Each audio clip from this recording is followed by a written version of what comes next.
Hello there! Hi. Is that Yoda down the bottom or what? I thought it was the Unabomber, but yeah. So we have the Unabomber. We have Wickman, the wide world of choker. Wickman. Yeah, he's got the screaming chicken in there with him.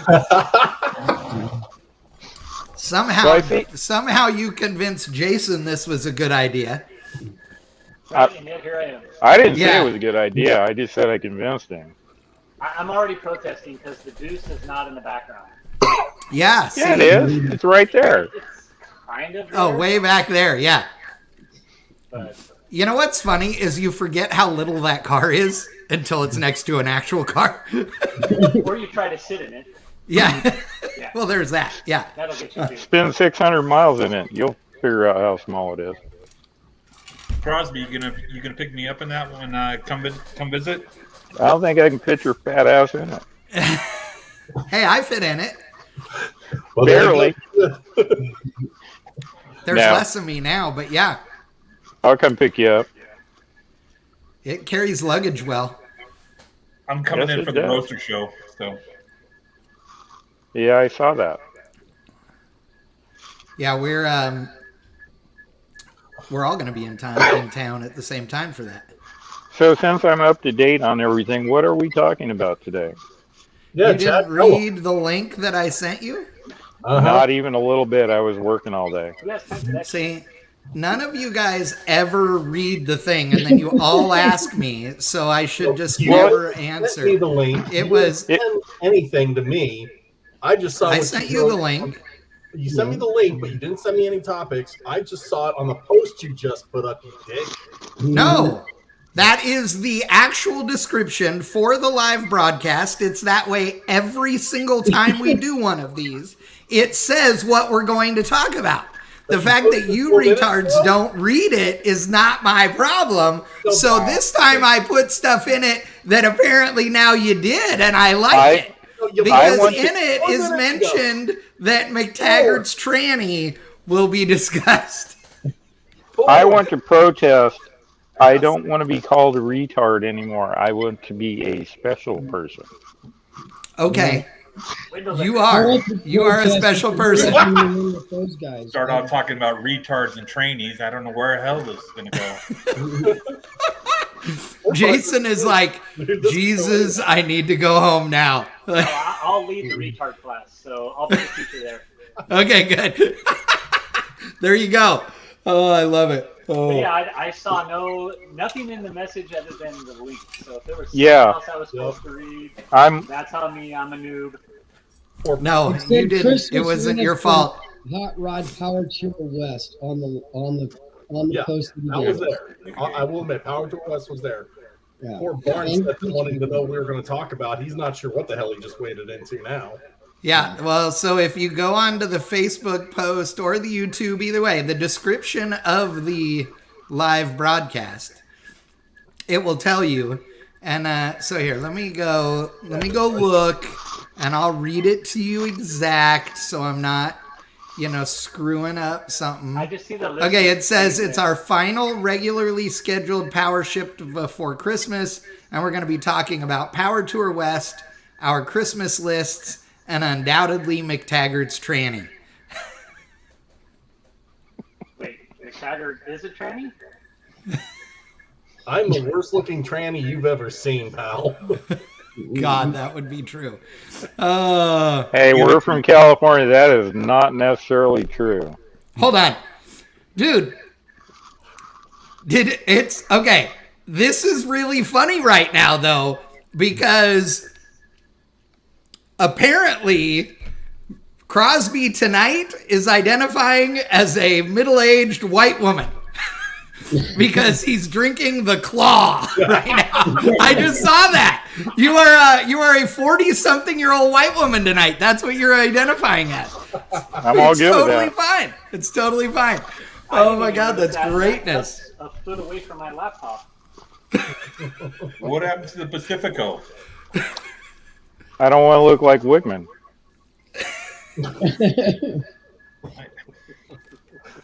What is the shirt that you're wearing, Wickman? What does it say? Holy shit, what? Holy shit, pinstriping? Oh, yes. Okay, gotcha. Okay, that's cool. I approve of that. Pinstriper by the name of Hanson out of Ohio. He does a limited run on these shirts every year, like very limited run, like 25. Oh, wow. And puts it on Instagram and basically sell out like instantly. There you go. McTaggart, your wife is telling you to show them your shirt. Ah, I like it. See? It would be better if the picture on there was Crosby's cat, because it would be I'm wearing a Streetcar Supernationals hoodie.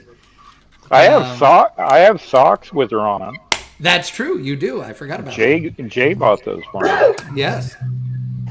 That's right. Clearly all in the comfort of your homes. And yeah. Here I am just hanging out at Crosby's home. Yeah. Yeah. You had to come from work. So yeah, I'm still in work attire here. I had to come from work too. It was like right over there. Yeah. Hey, hold on. Crosby's commute was measured in feet. Yeah. Yours isn't measured in a mile. Yeah, dude. Seriously, I spend 3 hours a day in a vehicle getting to and from Ontario. So I'm very jealous of getting out of bed, walking over and working out. You should have seen the day that Chad and Daphne were here, and Chad actually figured out I lived in my shop. Oh, yeah. I mean, that's been a long time ago. You really live here. And I was like, oh my God, this is the greatest thing ever. You're my fucking hero. At me like, yeah, you can live in yours too. Mm-hmm. I'm always hitting them up about meals. You know, I go home to a nice home cooked meal, and I'm like, well, you saw what I sent you last night, Chad. Oh yeah. Oh yeah, Crosby had like good looking kebabs for dinner last night. Yep. Really good looking kebabs, actually. Yeah. It was real good. So I'm guessing I'm the only one here that did the West Coast Power Tour besides Jason. Yeah. Yep. I was gonna say, I think so. Yeah. Okay. Just checking. I didn't Yeah, know you're if the I only missed one here. somebody or. Not that I'm aware of. I did have. Well, we may have a special guest coming up here in a little bit, but the there was there were a lot of people that were there, and there were some people that were from near me actually that were there. But I know that Aaron and Emily were there, and they live like right down the road, which we laugh about because I literally never see them in Texas ever. And we live like less than 30 minutes away from each other. And I, at the shop and here at my rental house, both are at the same, still 30 minutes away.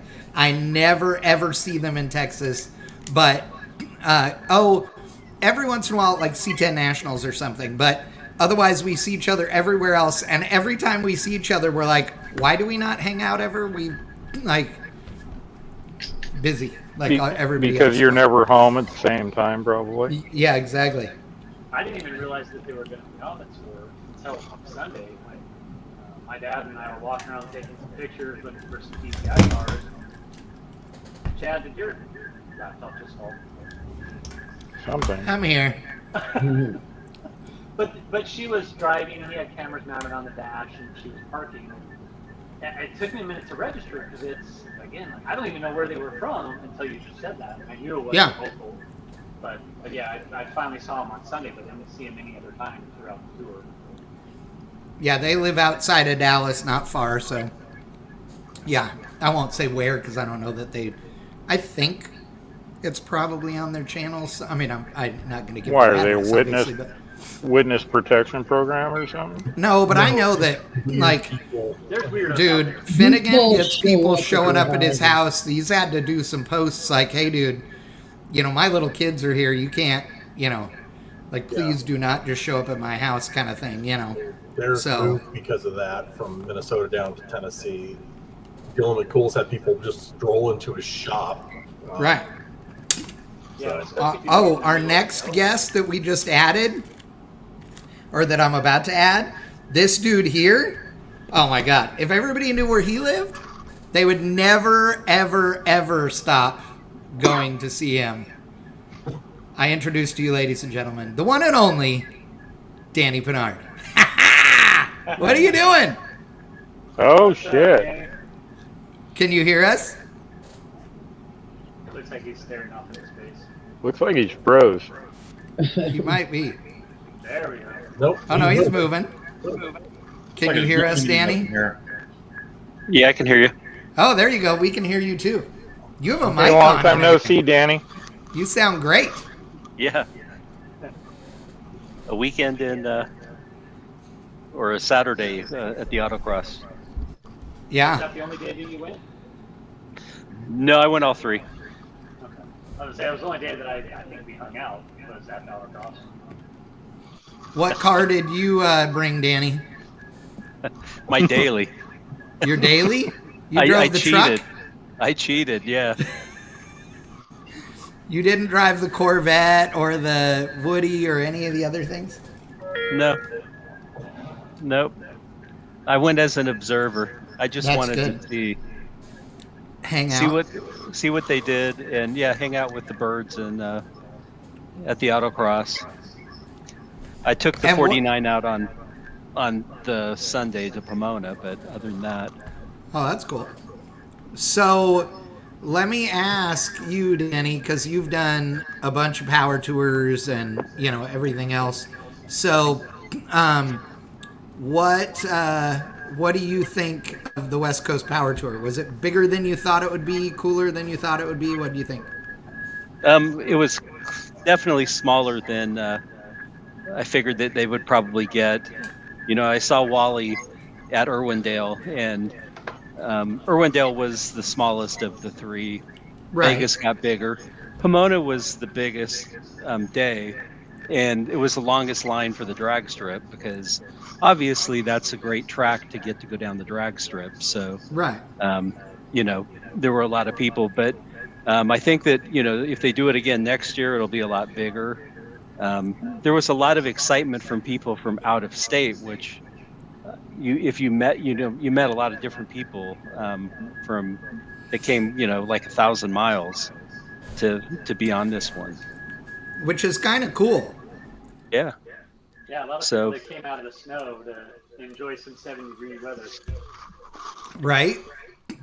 Well, and I was glad that they actually did it in the, winter, quote unquote, because if you're going to do an event in California or Florida, like take advantage of the good weather. You know what I mean? So, I think it's great that they did that. And I hope they do it again. I wonder if they'll do, a 3-car or a 3-day deal again, or if they're going to expand it to be in more days, for the next one or what. Or I doubt anybody has officially heard and I haven't asked, but, There apparently was some discussion already, and they're leaning towards a 5-day and earlier in the year. Oh, really? So it's probably as early as October. That's okay. October would be good. Yeah, If they did a 5-day, the smart way to go would be to do it like Tuesday through Saturday or something, and do it the Tuesday after a Pomona swap meet. I mean, that's just for my own selfishness, Well, and I would the thing agree that yes. the thing that Wally said too is that because they did this after PRI, that all the vendors had pretty much released their truck drivers for the year. So he said that, you know, that's why the vendors were so small. TCI was one of the main vendors at all three. Yeah. But, you know, he said that if they would have done it earlier, there would have probably been more people, more vendors Yeah, that would have come out. TCI's truck driver that's sitting right here works full year round. That was Yeah. a hell of a lot of work. If they make this 5 days, I need a stand-in. 'Cause It ain't gonna be me. that was crazy. I feel for the guys that do the regular power tours because What are you eating, driving Wigman? in, setting up and tearing down. I mean, I'm still recovering it, 3-4 days later. Right. Either Wigman's eating something or He is. he's rubbing his chicken. I was gonna say I've got a weird squeaking going on over here. Yeah, I heard it. It's actually probably Crosby and Jason because they're on separate microphones, and so I think they're talking to each other. Don't cross the streams. Yeah. No, that's Actu- Wigman chewing. Actually, mute. Hold on, I'm gonna try something. Mute your mic, Jason. Okay, now hold on. Well, he won't be able to hear mine because I'm on my headphones. Oh, you are. I got you. Let me mute mine. I can hear his. Oh, okay, gotcha. Let's try that then. Just run audio with one of you instead of the other. Much better. Yeah. Oh yeah, yeah. No feedback now. It was That's Crosby. good. Oh, except now I can't hear you, Crosby.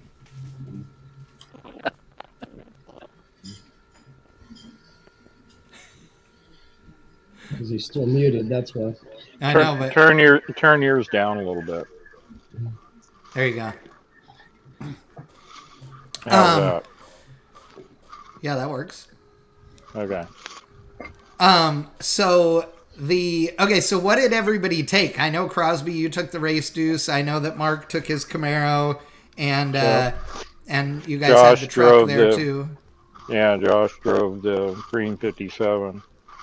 And I'm happy to say, other than a little charging issue on Josh's truck, which we got fixed in about 15 minutes, and a little issue on a coil pack on Mark's car, that was the only wrenching we did.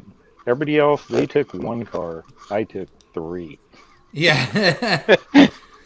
And you But drove the truck either- and trailer, Jason? Did Sal drive Red Dawn or something, or did any of the fun cars go, or what? Yeah, so we had Red Dawn in there. We had it on West Texas Dyno just a couple of days beforehand. Eric was tuning it. Didn't have a lot of time to do the drivability tune, but yeah, we took it. We did trailer Ed's Mustang. That's the first event it's ran at this whole year. Oh, wow. So the other Chad, Riker, he drove it. We put ABS on the car at the end of last season, and we haven't had it out, so we really didn't have any feedback as to what it was going to do. Ironically, it's still, I don't think, right, because Chad did do a couple of laps in Red Dawn, and his first comment out of the car was the brakes are better in Red Dawn than they were in Ed's car. Gotcha. So there's still probably some tuning things there to do with it. He was basically saying ABS was engaging in places where it probably shouldn't have. Oh, okay, gotcha. But yeah, Andy had the little Nova out there. George Reese brought out a couple of cars as well as Sabotage C10s. So him and one other guy shared duties on a couple of cars. He flew in one of our buddies out of El Paso. And he drove what the car we call Blue Thunder. It's a 69 Camaro. Actually running Evan's old gold wheels. So the color combination is actually pretty rad. But yeah, we had, I think, 7 or 8 total PCI cars there. Will, our photographer, was out there with his 56 Chevy pickup. B4 Low on Instagram. He takes some fantastic photos, so we're going through those now, hopefully. But yeah, man, that day was chaos. We got there at, I don't know, 8 o'clock, and 2 hours of setup, and then walking the track and trying to clean the track. I'm out there with my own leaf blower trying to help Rob clean the track off. Right. Ruff went out and did a lap to try to get some of it cleaned off in the rental Mustang. But yeah, it was wild. I had 4 or whatever o'clock when they shut it down to do the shootout. I was already just tired from the 2 previous days from setup at Irwindale. We ended up hanging out and watching some drag racing with my dad till like 9 o'clock. So yeah, we were 2 days deep into this event. I was tired and ready for the shootout, but yeah, just trying to enjoy, capture it all, being a media guy, trying to drive. Thanks to Crosby, obviously letting me actually wheel this freaking car back here. Yeah. Andy was letting me drive the Nova, and he made the shootout. So oh, nice. You can't have 2 of us driving the shootout. Oh, right. Crosby's like, here's the keys to the Deuce. I ended up qualifying in both cars, so I hopped in the Deuce and ran it as well. Number 5 qualifier in Andy's car, and then the number 3 qualifier in the Deuce. Nice. But Andy's car was a little loose.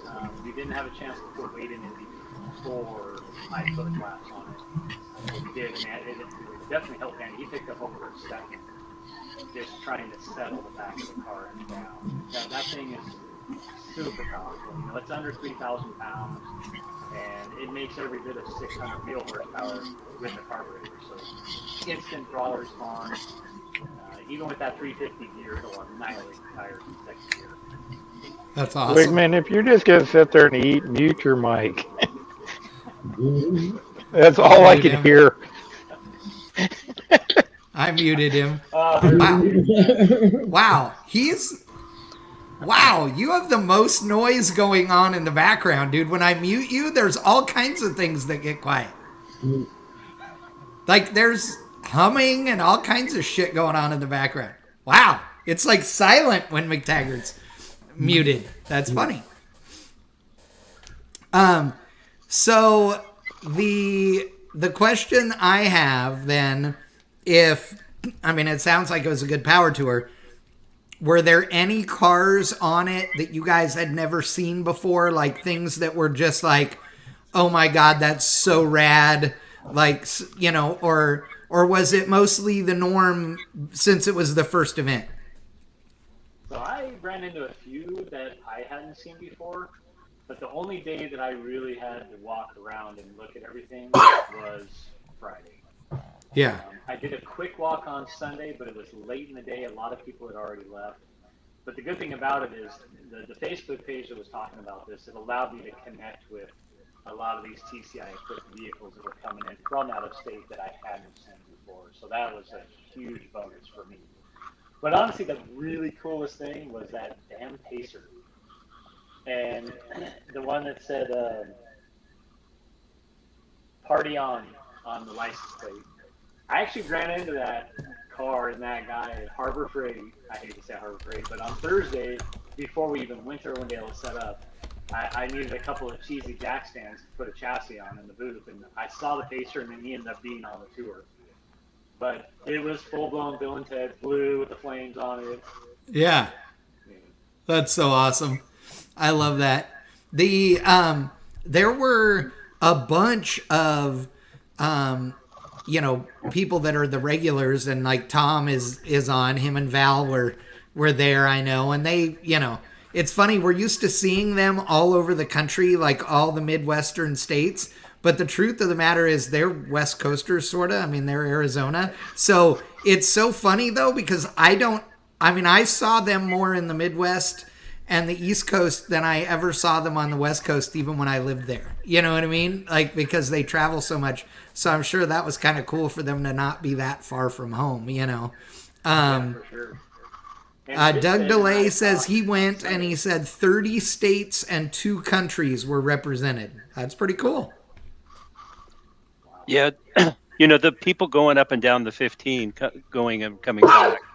A lot of those cars I was a little kind of concerned for, because if you've made that run up and down the 2-lane 15, there were people, blazing by people, that were running maybe 70, 75 at the most.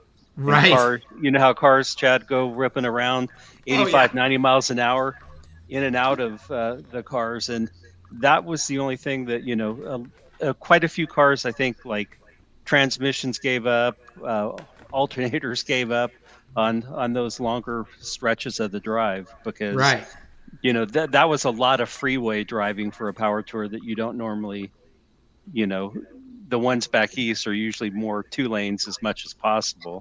That's there's true. not much out there either. I mean, once you get past what is it, Baker, there's nothing out there. Oh no. Well, it's funny you say that too, Danny, because I don't think people understand, like, people that aren't from California don't understand when we refer to something as being a hill, it would qualify as a really big mountain anywhere else in the country, like except the Rockies. Okay. Like literally, people here in Texas refer to something as a hill, and I'm like, dude, my driveway was bigger than that in California, and it's not a big driveway. And then we'll talk about it. Well, yeah, and that's where I was going. So the Cajon Pass, which is what you have to get out of Southern California on your way to Vegas, for example, you go up the Cajon Pass, and it is a big, steep ass, hill or mountain. 4,600 feet. Yeah. Of elevation change. Yeah. And here's the fun part about it though. If you come at the top of it, when you come out, when you get at the top coming back into Southern California, okay, at the very top and you crest and start coming down the hill, if you're doing 65 miles an hour there and you click it into neutral and it's at night where there's no traffic, you can go way over like 105 miles an hour coasting. Okay. I've done it a bunch of times. It's in multiple vehicles. Okay. I can tell you that just coasting, just lift off the throttle in neutral and you can go well over 100 miles an hour on that stretch, because that's how long it is of a hill. I mean, okay, it's a long before the crest, there was an accident at the weigh station. Oh, yeah. So before the crest, traffic came to a screeching halt. As I came over the crest, I just put the thing in neutral and I was just touching on the brakes, coasting down the hill. I think I had to put it in gear like 4 times by the time we got to the weigh station, and then I put it back in gear and hauled out. Yeah. I don't think there's a single time I went over the El Cajon Pass where I didn't see a car that had an engine fire halfway up the hill. Well, that happens too. That happens too. And if you haven't lived there, and like been up and down that road a bunch, you have no idea what brake fires look like on big rigs. Like, I mean, all the time. Also, the Santa Ana winds and all that, you know, like, are a real thing. And like, I used to live at the base of the Cajon Pass, and we had regularly had winds over 100 miles an hour. And it, like, that area, the 15 and the 210, like, how many jillions of times have we seen big rigs? Like, not, oh, I saw a big rig on TV on its side. No, I'm behind the big rig when it goes, yeah. And then it slides a long way. Oh, yeah. I will never forget the first time Daphne saw that. And she was sitting there and she goes, that truck looks like it's going to tip over. I'm like, probably. And it was empty, you know, like, clearly a rookie. Like, why would you be empty driving that route right there, you know? And it got up on, you know, two wheels, or, well, all one side's worth of wheels, 9. Like, I don't know, 3 or 4 times. And then all of a sudden, one time it started to go, and the dude made the mistake of turning the opposite direction. If he'd have stayed with it and kept going across the lanes, he'd have been all right. Nope. That bitch was on its side and sliding for a quarter of a mile. It was like, oh. How, like, Daphne didn't like wind farms or what? Yeah, exactly. It's a wind thing. I don't know. I don't know. She hated those big windmills. Like, they freaked her out. I used to send her pictures all the time. All the time. Dude, every time Crosby and I would drive by him, we'd be like, click selfies with them and then send them to her. She's like, oh, you guys are such dicks. That's great. So, climbing the hill in the heat, plus it's 100-mile-an-hour headwind. Yeah. Oh, yeah.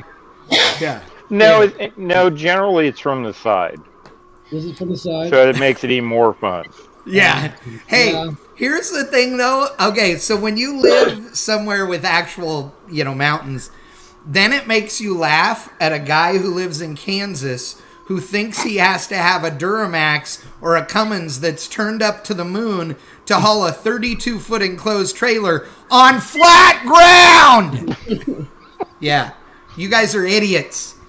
I could use a lawnmower engine-powered crew cab dually to pull a 40-foot gooseneck everywhere in Kansas. Like, come on. Yeah.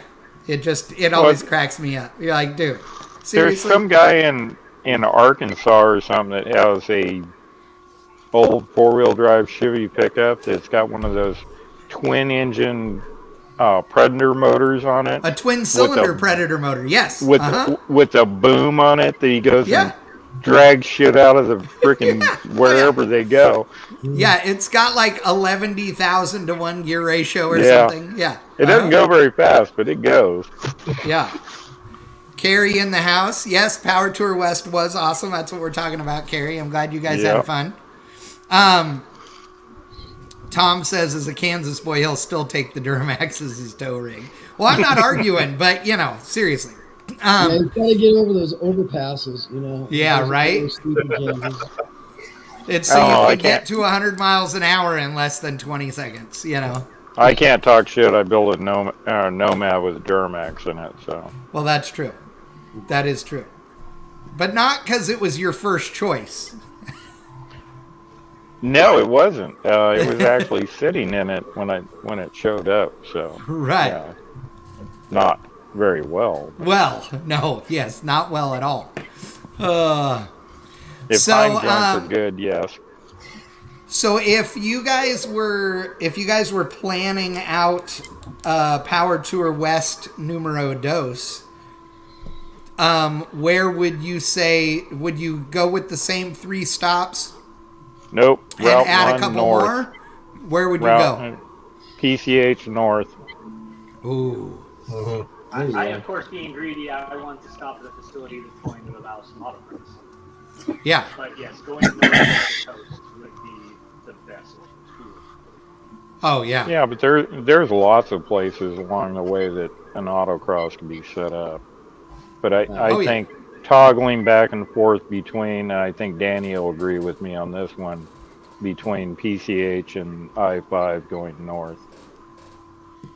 See, that's why I'm surprised that it didn't really north. Really. If you want to have fun, just when you get Highway 25 that runs by Pinnacles National Monument. There's nobody. Oh yeah, ever yeah, there. way up there. Yeah, that'd be cool. Yeah, it's not straight, then the slightest bit. And I think Yeah, it could but be you- cool to but- go up PCH and go toward like San Luis Obispo and stuff like that. And they could loop back around and go through Yeah. like Bakersfield and over the Grapevine that direction. Well, and and what go have through you. the redwoods and everything. Yeah. That's where I would be at. Would be north, like definitely way north of San Francisco, somewhere like Crescent City, and then do the kind of northwest loop to Olympia. That opens up several tracks where you could go play like Bremerton or Pacific Raceways. But that's also a gorgeous drive. You go through everything from the redwoods to the rainforest in between. But Yeah, but if you went north, you could go up to Laguna and set up autocrosses and even maybe get on part of the road course right, as far as stuff like that goes. Yeah. The Laguna. Yeah, Laguna. Mazda or whatever you want to call it. it's Laguna. And then there's also was it Sears Point or whatever they call it these days? Oh, Sonoma. Yeah, Sonoma. Yeah. So Sonoma's a yeah. little difficult because they are really restrictive on they're sound. restrictive and they are fucking pricey. It's really expensive. That's the big deal. It's a Yeah, we it would be we've done it would be a events there great last- place. Don't get me wrong, but as far money. as it'd be big money to do it and Right. add a lot of cost to the Yeah, it's overall. a killer track. There's great food, but yeah, that would be a big money spend to do it there. Right. And I haven't actually raced lodging around there would be a freaking nightmare. Yeah. Well, yeah, You have to go to Vallejo or some, or even. Well, even It's not even in much of a Vallejo drive. nowadays, it's bad. Yeah. Because Chad, remember when we tried to lay out one that would have gone from, Good Guys back down to like Southern California, trying to find places that you could stop or house people, Yep. up by Monterey or by Laguna Seca. I mean, there's not a lot of hotels, and depending on the time you do it, it's really expensive on hotels. Yeah. That's the big part, is that even if you find, even if there are enough, to house the total number of people in Carmel and Monterey, 75% of those hotels are going to be hundreds of dollars a night, not $100 a night. Well, it going gets expensive going in a that hurry. way, I'm sure Dave and Mary Posey would be my best friends that weekend. Yeah, right. Yeah, exactly. Did the track in Sacramento close, or is that still open? Or It's still open as I saw like a month ago. People. No, it just closed. They just ran the last race there. Yeah. SAC is actually done. Doug was talking about that Irwindale is going to be closed in a few months. We've heard that for years now, literally a decade or longer. So I'll believe it when they close it, and it'll be sad and all those things. But Sacramento is the same way. I mean, literally, Sacramento was supposed to be closing when I went to college in Chico. That was in the 90s. So Sacramento has been closing since then. And they're just really, really bad at closing the racetrack. And they finally got it done. And which sucks, but it was out of their hands. But yeah, no, it was. I mean, they've made a lot of money on the sale, but it's unfortunate because I know people love having a racetrack up there, and the people that ran it were super nice. Like, they did a great job, and the people that worked there were cool and all that. But is what it is.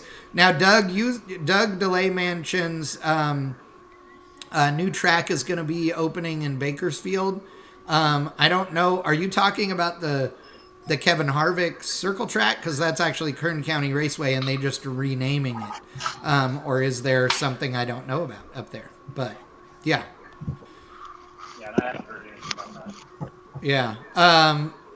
Doug DeLay says, talking to a promoter who did a race up there at Sonoma, told me, if you don't plan on spending $100K, this meeting should end here. I know it is very expensive up there. And I'm sure doing multiple days, it would be somewhere in that neighborhood. But yeah. Tom says someone should check the number of hotel rooms around each spot. Of course. You know, here's the funny thing is Vegas used to be a smart place to go do an event like this because they have rooms available at a whole variety of price points from $29 to $2,900. But that doesn't exist anymore. Vegas is horribly overpriced. That place is going into the tank. It sucks. Like, I've never been a fan of Vegas, but that place blows, dude. They've raised the price because now it's not only resort fees, but also now there's the stadium fee on every hotel room. So a hotel room, even if it says it was $100, it's going to have between $50 and $80 a night in additional fees thrown on top of the room. That sucks. Well, they got the baseball team that just is going to be moving there. So I mean, they have hockey, baseball, and football. So pretty much it's almost year round now. Yep. Yeah, I'd be more than happy to pay for a hotel room in Henderson or Kingman rather than stay in Vegas at this point. Well, Henderson's just as expensive. There is nothing cheaper within 40 minutes of downtown Las Vegas. Everything is the same price now. It's insane. Henderson was pretty cheap. We stayed at Josh's uncle's house. Exactly. Yeah. Figures. Yeah. And the biggest steak I've had in a long time, and I went into a food coma. Carrie Olson says, who pays $100 for a hotel? All the smart people, Carrie. I can tell you that I can save you guys $1 jillion in hotels. I'll do it for commission.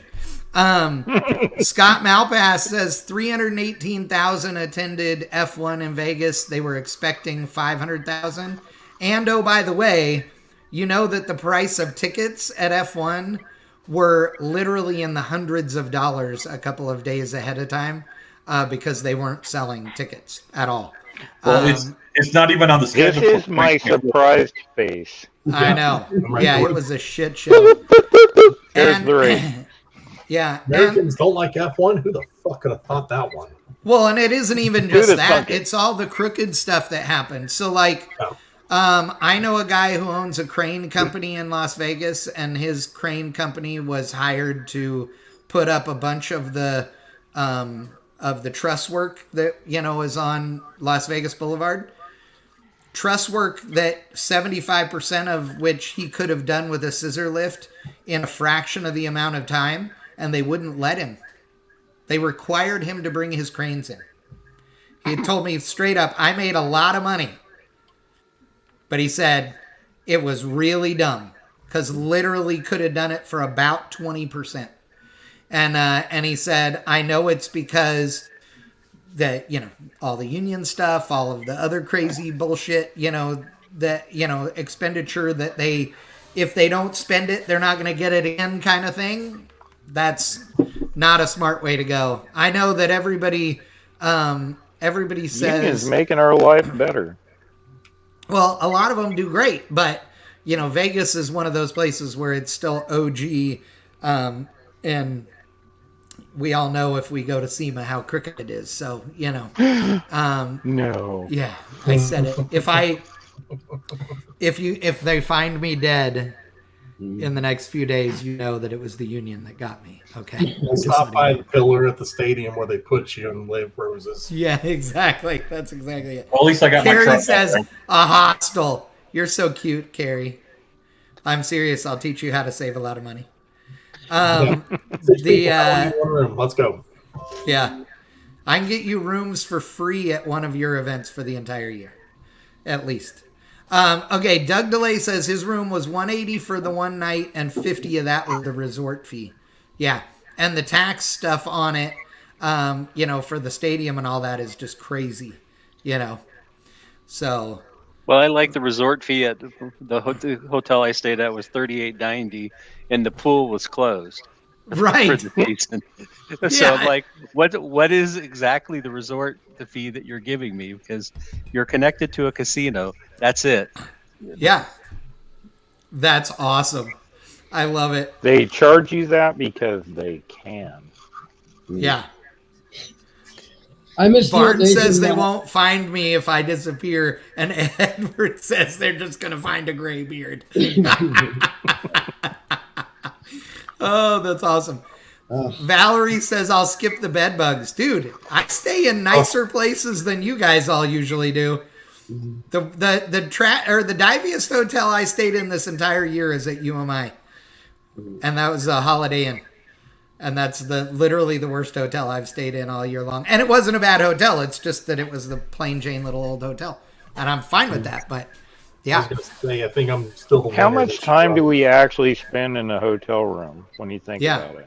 I want it to be clean. That's all I care about. Sleep and shower. That's about it. I care about both of those things being clean, and I'm fine. Yep. 100%. That's why I get a kick out of people that get these big old gigantic rooms. Carrie did say, she asked how many day tour would you guys think is the right number? And that was a little while ago, and I just got to that, Carrie. Sorry.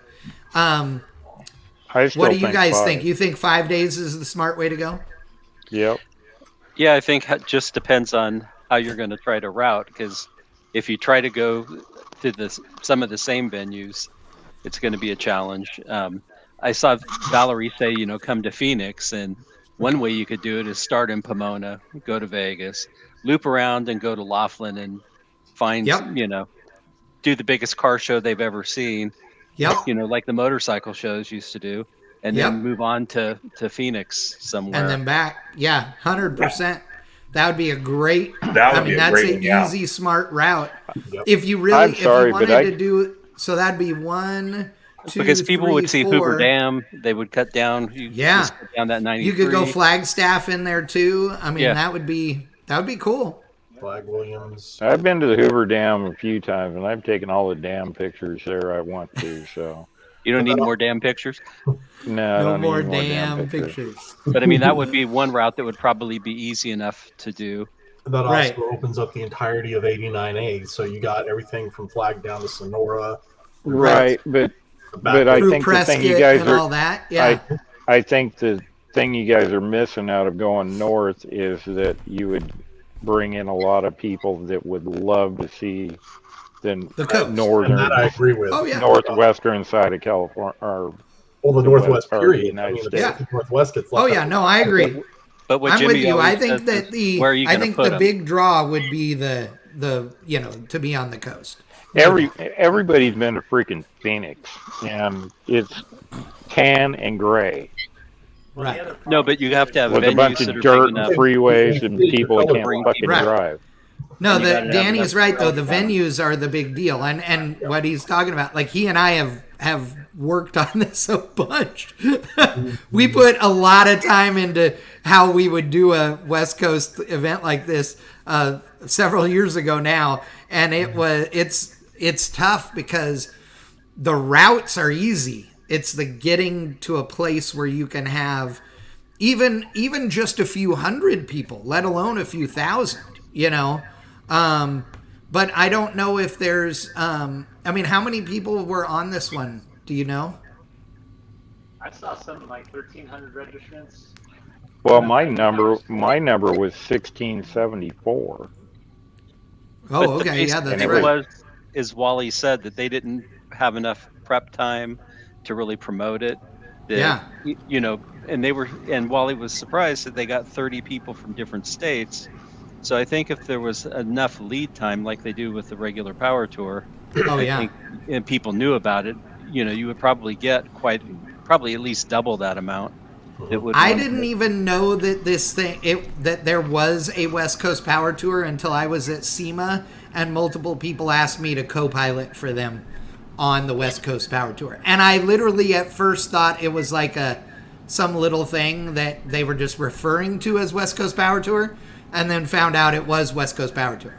I have to say that's pretty sad since I'm the voice of all the other events pretty much that, I'm not that one I'm not going to touch either, just like Wickman's chicken. Yeah, exactly. Doug says 500 to 600 at Irwindale, 1,200 or so in Vegas, and he's not sure for Pomona. So that sounds like right based on what you guys were saying. I think it's great. I think that's really good for without very much promotion and all that. I think that's great, and for only a 3-day event. Because the truth is, if you're going to drive cross country, there's a part of you that's like, man, I'm not going to just drive across country for 3 days. Like, I'm going to drive cross country to spend more time, like, so that's pretty cool, And a week from Christmas, too. And you could actually add to one of the other things that we talked about. You could almost, if you set up some shop tours, like I'm sure TCI would be more than happy to let people come and see their facility and because there's quite a few in the area around, including SEMA, that you could set up so that people could go and have something to do like a day or two before the power tour. If it ended the weekend before SEMA, like, vendors would love that. Like, a ton of people would love that because they could then go to Vegas for SEMA, which would be kind of cool. Well, don't they have good guys right after SEMA? Who? Scottsdale? Couple of weeks. I don't know, something like that. Yeah, it's I thought it was more like Thanksgiving time, but yeah. Northern California, you would have Alston's shop to stop in as well. Yeah. Oh, there's tons of stuff up there. To go see. That would be cool.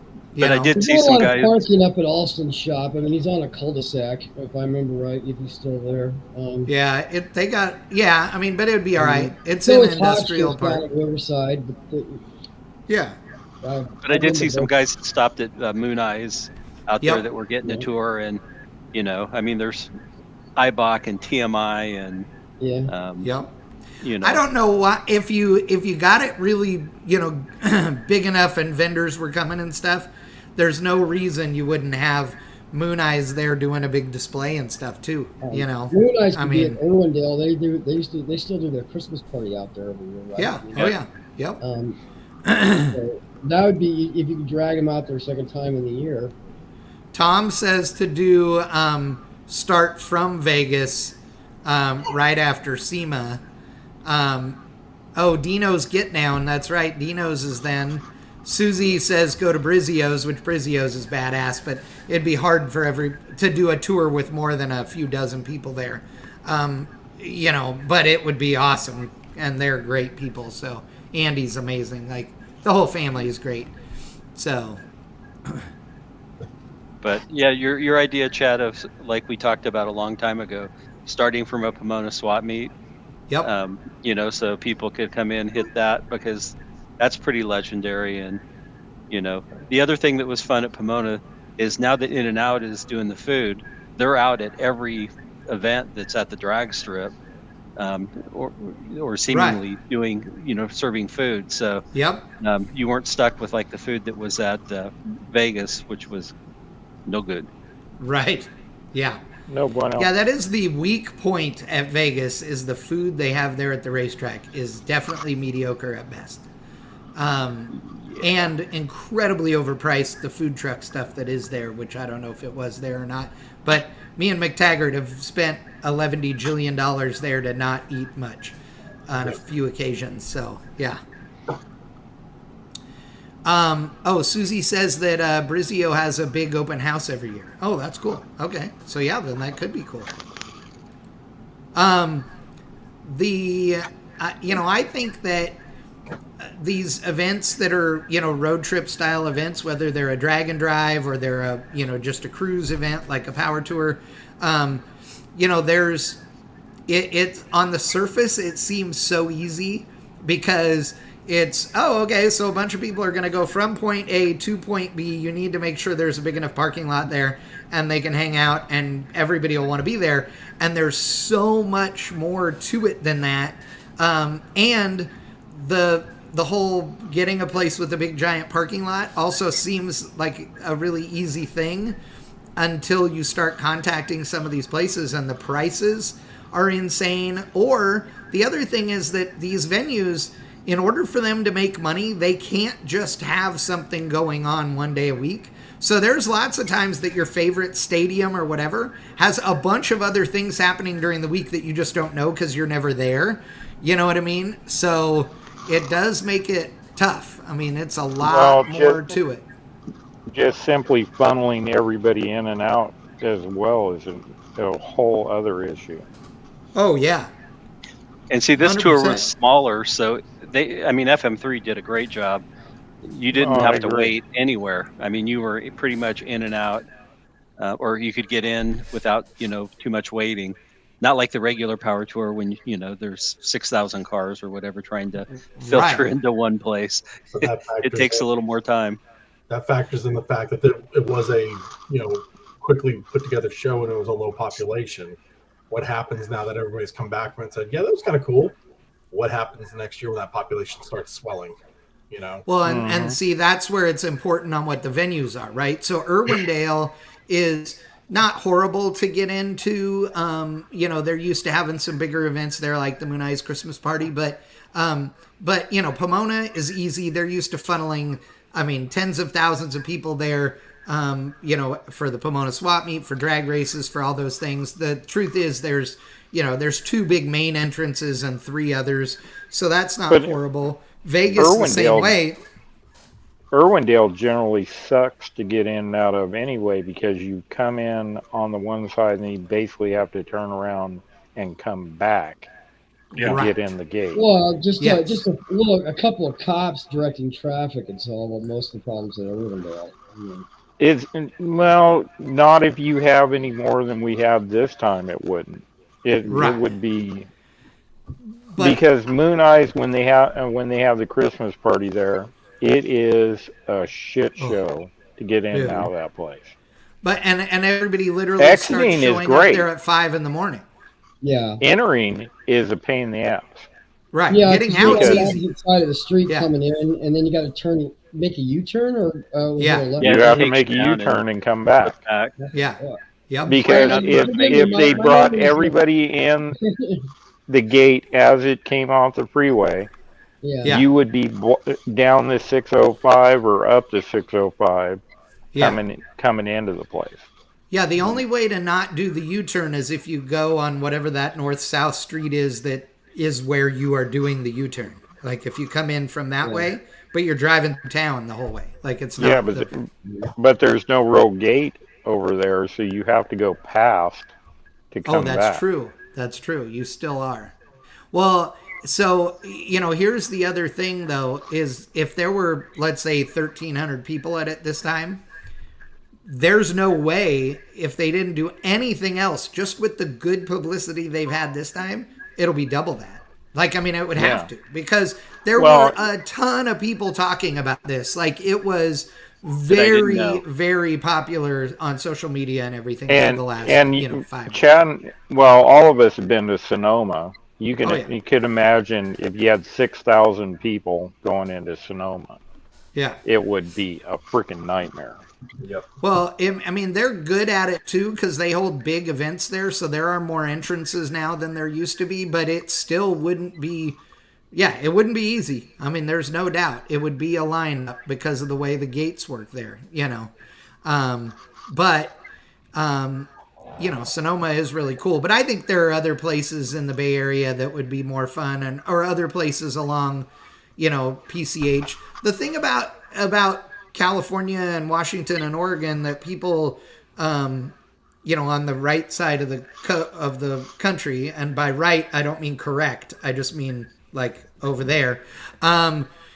Those people seem to forget all the time that California is the size of like 7 or 8 or 9 states over there on the right side of the country. And so, I used to have people all the time. Can we use the term other side of the country? Yes, there you go. The other side. Yes. Well, I used to have people all the time that were like, "Oh, so do you like just drive down to Disneyland all the time?" When I lived in and we go to the beach California every day. Yeah, dude. The 9-hour drive to Disneyland from where I lived. Yeah, sure. All the time. People also don't understand that 12 miles doesn't mean 12 minutes. It could Correct. take you 45 to an hour Yeah. to go 12 miles. They look at the map and go, "Oh, well, it's close by." It's like, no, it's not. No, it's not. By a factor of 10. That's why in California, in Southern California especially, when somebody says how far is something and we say 45 minutes, you go, no, but how many miles? And we're like, that doesn't matter. at all. Like, all you need to know is that it's going to take you 45 minutes to get there. You don't, I mean, if I tell you the mileage, that's just going to make it bad. If you don't know how many miles it is, you don't give a shit. It's 45 minutes. It's 45 minutes. It's fine. It's 6 street lights to the 10 freeway, and I've taken 25 minutes to get there. So yes, exactly. And the thing is, it works the whole coast. Washington State, it's like I live on a peninsula between the rainforest and Seattle. Yeah. So there's two options. You're either doing an hour 20 drive, which is like 45 miles, down and around through Tacoma to go up to Seattle. Right. You're going to get your ass on the ferry and enjoy a 45-minute boat ride. Those are your options, the end. And it doesn't connect with people.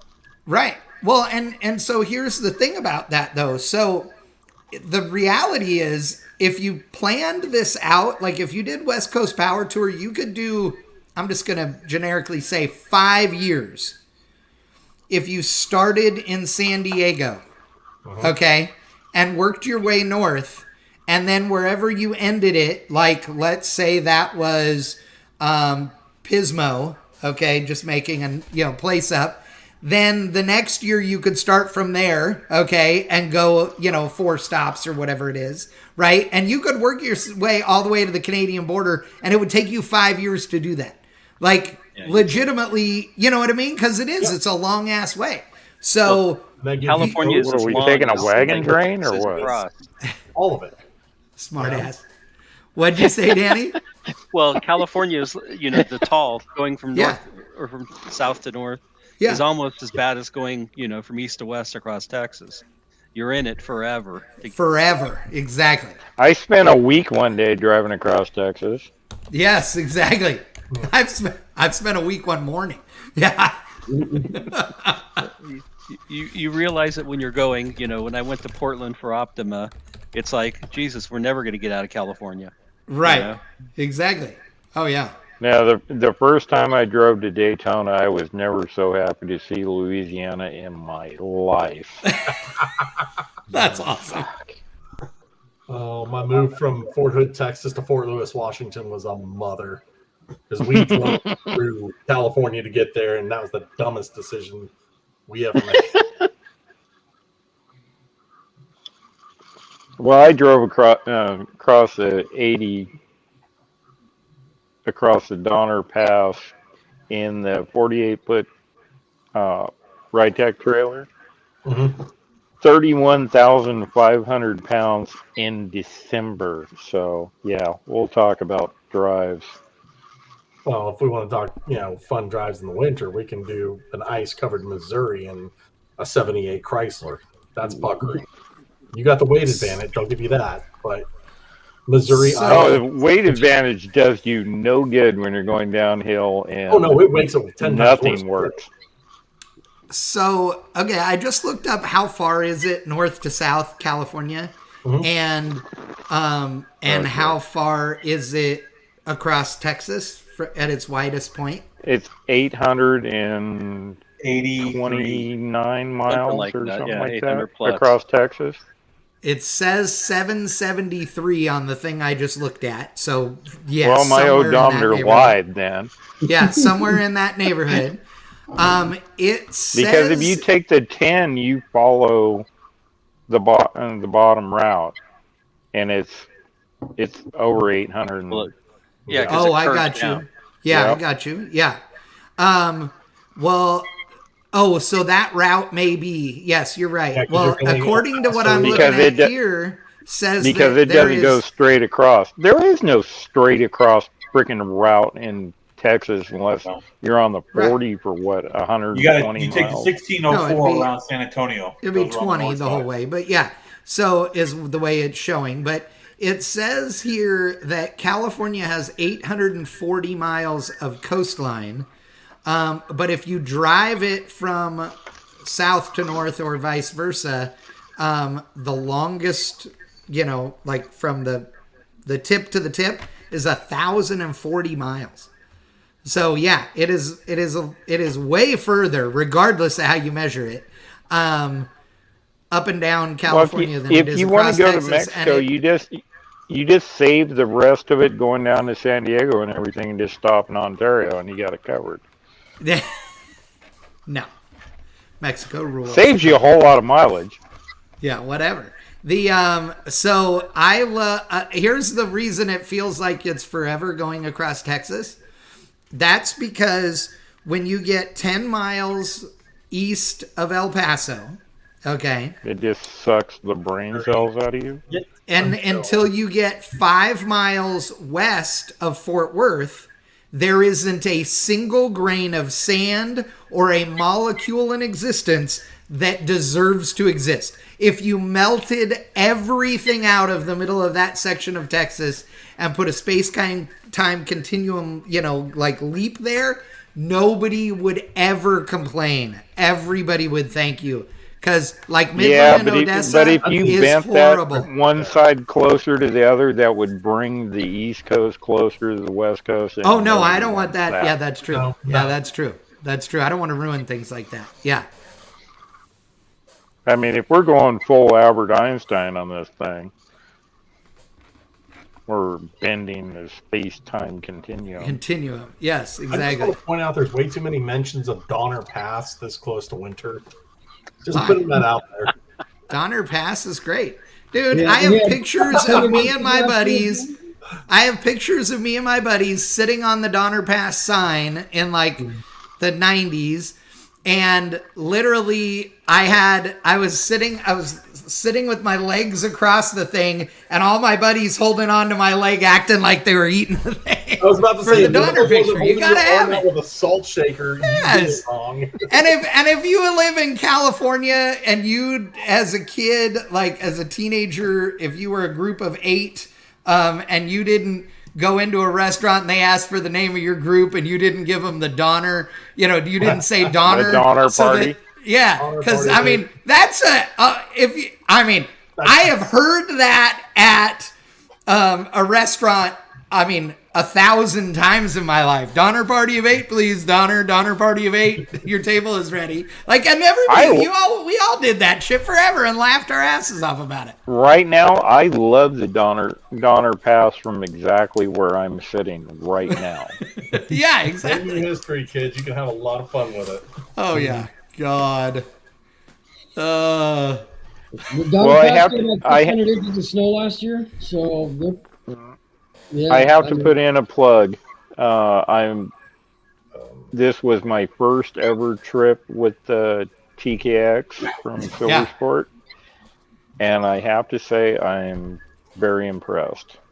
They Well, it's a work great very transmission. well. They shift. Oh my God, the thing is turn that car into a whole different deal. I And would love to put one of those in my OBS. the race deuce, 21.5 miles to the gallon on this trip. Yeah. Granted, I should have put more gas in it a couple of times. We won't get into that little detail, but because Okay, Jason, I think that was- wants to slug me.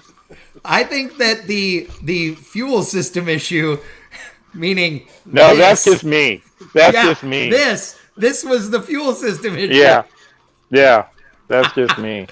How much fuel does that thing hold? And now that I've actually driven one, I'm impressed too, because I had to shift that thing in anger, and I was impressed. The gearing he nailed on it, so leave it to Crosby to get that right. But I'm impressed. That transmission did really well. Oh yeah, they're great. They rate them to shift at to upshift at 7,500, I think it is. I know guys that shift them non-face plated, like not built. I know guys that shift them at $9,000 in cars that weigh 3,500 pounds and run 980s. That thing shifts like butter. Oh yeah. And when we're out there on the highway, I have my foot off the clutch going into 5th gear and just have my hand up against it, and it just dropped right in. Oh yeah. When it gets all worn in and you can drive it with no clutch, it'll be the best. Oh, it's pretty happy right now. That's one of the greatest things about like a really well-worn sick, car is like, dude, an old Muncie or a T10 or any of those that are like worn in real good, dude, where you can just lift off the throttle with a little pressure and it clicks down and You just tucked it again. It's in gear. Like, dude, that's the greatest. When you can drive around town and never actually touch the clutch pedal unless you have to stop is like. That red short bed I had in the mid 2000s was gorgeous like that. Yeah. I didn't even know how to do that. Nobody ever taught me or anything. And I just like, well, screw it. Let's see what happens. Click, click. Oh, yeah. Nothing like it is. When you get one that's right, so good. I was convinced that I was going to have to wrench nonstop on the race deuce and didn't have to do it at all. But I think I had some good road karma with helping out Val and Tom. Well, actually, I take that back. I gave them a shop to work on their car because Tom did everything. I think I took the drive shaft out and helped him maneuver the transmission around. That was about it. Yeah, that's awesome. That's awesome. Driving a stick shift car with a nice transmission is nice. I mean, I got 3 cars at the same time. One's a top loader 3-speed in a Galaxy, an 833 OD. Those things shift great. And my T56 and my Impala, and I have to say that the 833 OD sucked. I mean, compared to the other two. Well, the 883s are clunky no matter what. I mean, they just are. And yours backwards. Yeah, even when they're worn in really good, I mean, they're okay, but they're still always just a clunky transmission in comparison. You know. I think the TKX shifts better than the T56 does. I agree. Well, I haven't driven a TK. I've driven TKOs, but not the X yet. But. Yeah, the TKO sucks. They're nice. Compared. They're a nice door stop, or you know, if your car is on a big incline to hold it in place behind the rear tire. But other than that, I wouldn't. I hate to say it, but like everybody that has a car with a TKO 600 in it that they like.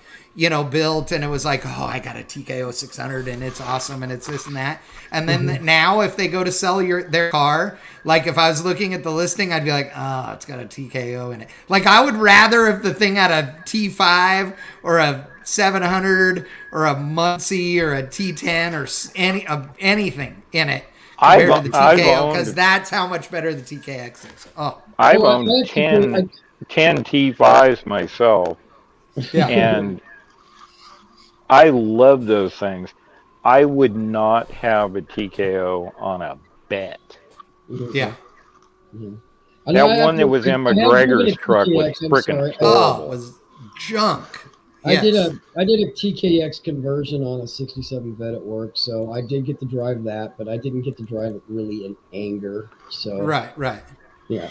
You'd be happily impressed with it. Oh, I drove nice. Great. I mean, but you know, then I get, you know, at work I'm kind of blessed that I get to drive everything. So yeah, I was happy just not knowing what to expect. I'd heard good things. I mean, Chad and I had talked about it and everything, but it was better than I thought it was going to be. Mm-hmm. There's a few little pictures. Hey, you know that car that's not a street car? Yeah, it can't be a street car, Crosby. It has no fenders on it. It has no fenders on it. It will kill everybody else on the track with you. It will. That's what they say. Yeah. Also, it's you know, I mean, I will also point out that that's, you know, in California.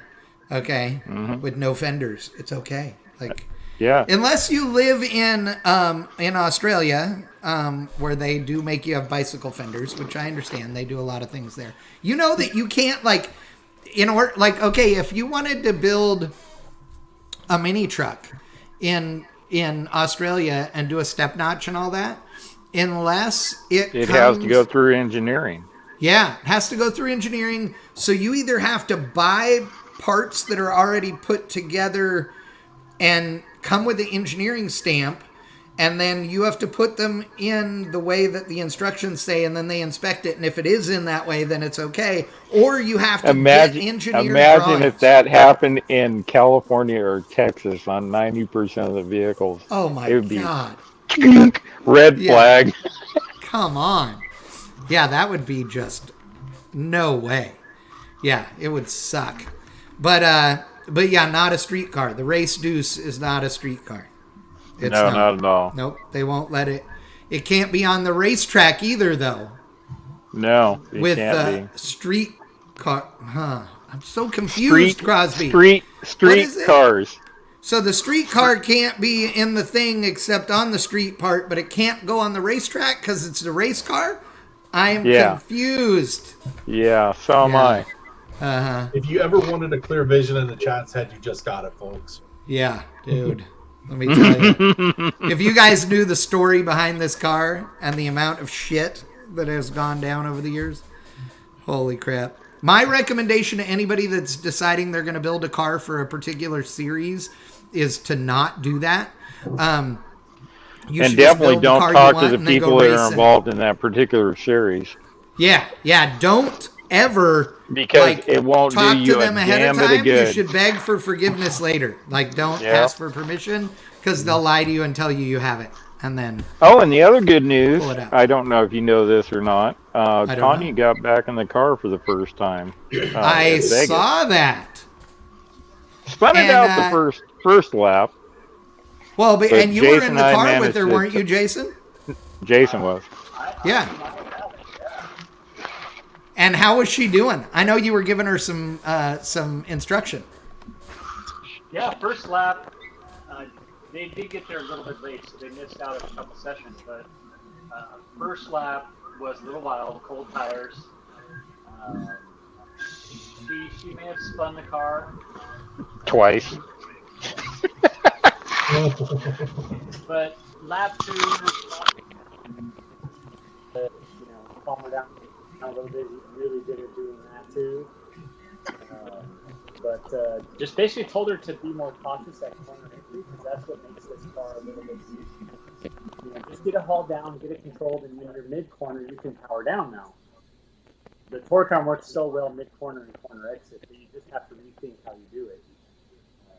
And she did it extremely well. There was one corner where she came in, it's a really long sweeper, 55, 60 mile an hour, left hand, 90 degrees, and she went into it so hot, I kind of was like, oh, here we go again, we're coming around. And in the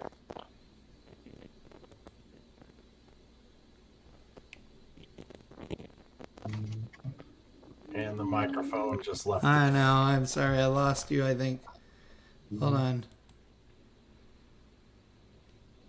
on, Jason. I lost him at the same time Crosby went mute. Yeah, I was going to say Crosby is muted and I can't unmute him. Oh, because Crosby muted himself. Oh, because he was taking a leak.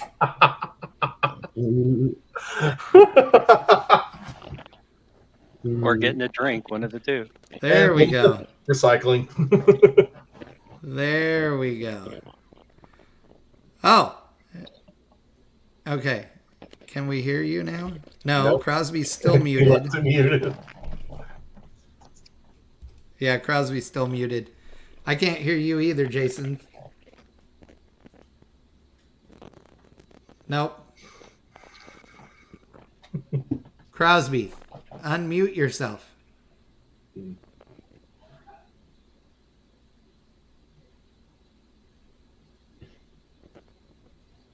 Nope, you guys are both muted. Muted. All right, well, I don't know. I can't hear you. Do we need to hold up a sign at this point? No, they can hear us. Oh, there we go. Crosby unmuted. Now we're good. Try it now. Can you hear him now? Now Yeah, I can hear you now. Bear with me. Yeah, Jason was about to share pictures. I'm going to try to share the video of her second lap. Oh, nice. I just don't know if it's going to allow me. It's a pretty big file. Oh, okay. You can send it to me on Messenger too if it won't, and then I can play it. But the It was bigger than 25 megs, so I couldn't send it to you through Facebook. Oh, okay, gotcha. Yeah, 4K videos and whatnot. Yeah. But Oh, wait. Hold on. I got it. Yes, here it is. Yep, it popped up. Hold on. Nice. Alright, you ready? Yeah, let's go.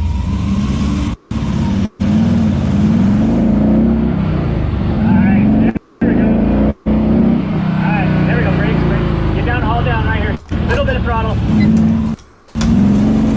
Then try to stay in tight here. Little throttle, just a little bit. Brakes. I don't know if it's smooth for you guys. It's choppy on my end. Stay smooth right here. Stay tight, brakes. Now same thing. Little bit of throttle. Try to stay confident here. Once you get straight, there you go. Little bit of brakes. Get her turn in now.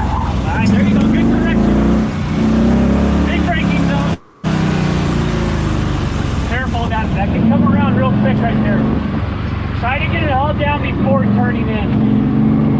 Stay tight. Dude, Jason's so good on the, like, instruction-wise. He's so calm. There we go. Nice. Careful. Little bit. Go. Better! Who's better? Yeah. Oh, he listens very well. I didn't get that kind of instruction when Alonso Jr. was riding with me. He just kind of sat back and smoked a cigarette. That's awesome. Like, that was good. That's what he said. Cigarette while you were driving. Yeah. That's awesome. Well, my car was really slow, so. I was gonna say I've only had Rodney give me instruction once. He's the only person who's ever given me instruction on driving on a track, and he didn't really have much to say except just keep it on the floor. So, Right. They told me not to wreck. I guess I was doing okay. Yeah. Besides the annoying announcer calling me legit all the time, but yeah. He was just trying to boost your self-esteem. That's all. That's great. It's Yeah. not legit. Dude, that is too good. Yeah. You need to... Yeah. He's just being positive. You need to, like, figure a way to do that. Like, you need that to be on one of your license plates or something. It's too legit. It'd be great. You need to be too legit on one of them, and then on the other be to quit. It'd be great, dude. I would own that stuff like mad. Oh God. Yeah, it was kind of. He was kind of a dork to begin with, but then he started doing that, and I could hear him the whole way. And just, I love Steven's comment. If those street cars, quote unquote, had to go through a drive-through on the road rally portion of the event, 90% of the field wouldn't make it. Yeah, you ain't kidding. I love the fact that I would say that 90% of the drag and drive cars in the country are more comfortable to drive than 30% of the pro touring cars that compete at events. And we make real power and we go real fast. And yeah, Valerie agrees. Yep. She knows. Well, there's a few of those drag and drive cars. The guys are like animals to take those things on 2,000 miles. But oh yeah, some of them are out there, but you know. Yeah.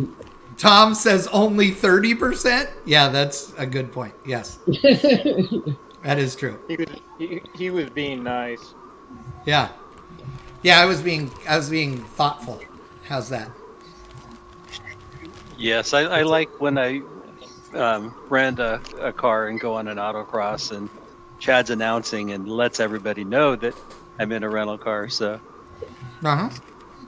yeah.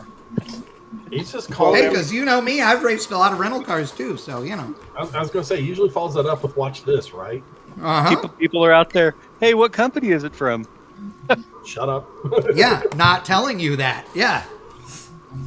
No, when you wear the tires out and you take it back to the airport and you're standing by the front tire so that she can't see. Yes, exactly. The tire is completely wiped out on both sides. Yeah. With your helmet bag. Damn, this thing must be out of alignment. I don't know what happened. Danny handed me his helmet bag to take home with me, so he didn't have to go back to the airport with the helmet bag. Oh yeah. Uh-huh. Oh yeah. Yeah, that's a dead awesome. giveaway. Yeah, It is. I love that.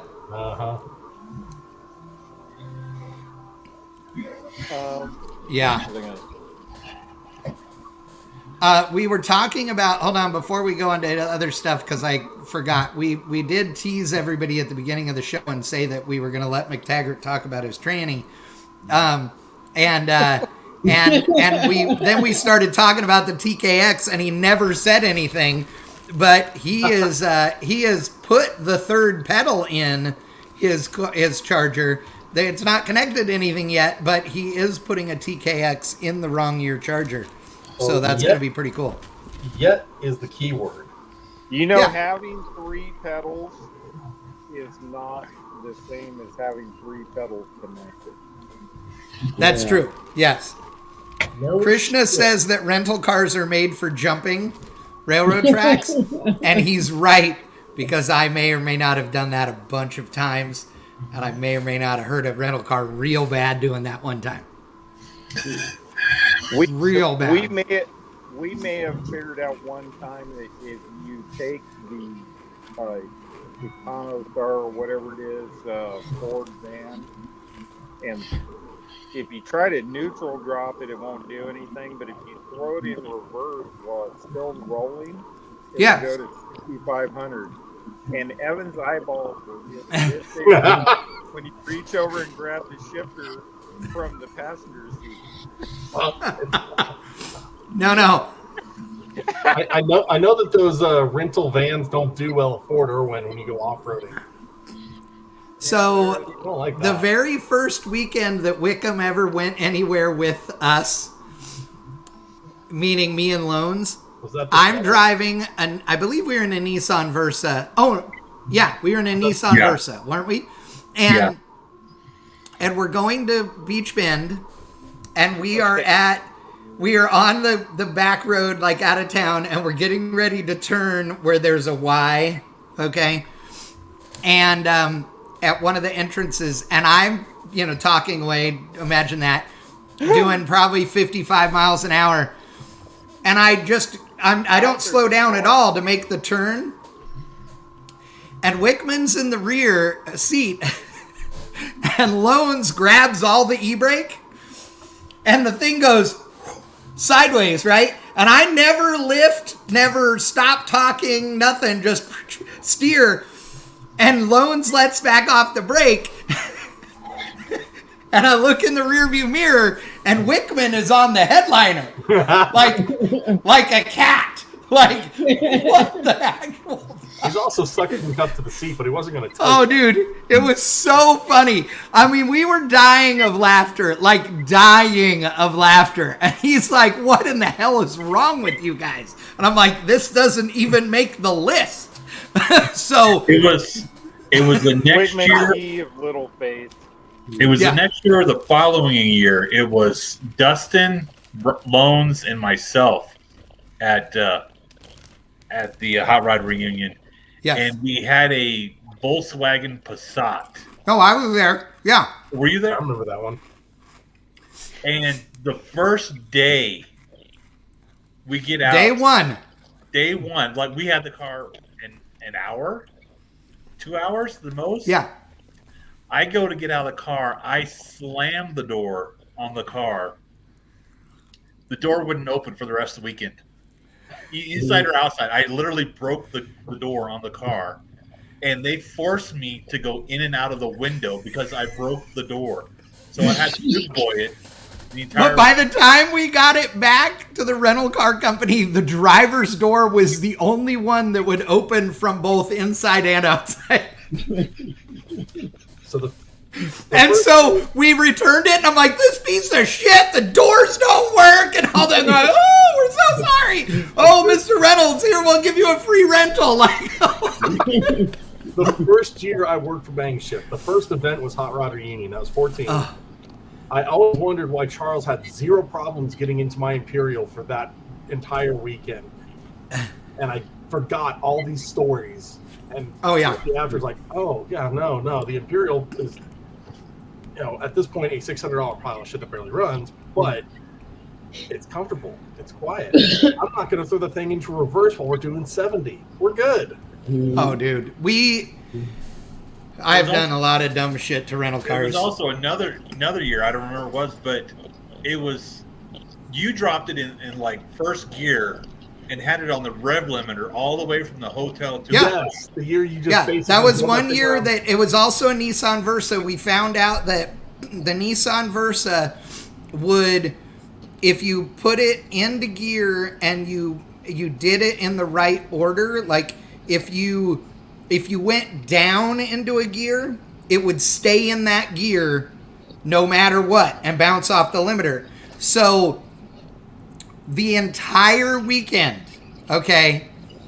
we drove the entire event with the car in first gear because it would do 39 miles an hour on the limiter in first gear, which is the speed limit everywhere in Bowling Green. Like, so literally on the limiter. And then when we would pull up to a light, I would click it into neutral and set it on the chip, and it would sit at like 5,500, and it would sit there for like 25 seconds, and then it would drop back down. So you had to put it in gear and back in neutral and wood the thing again, and it would go back for another 25 seconds.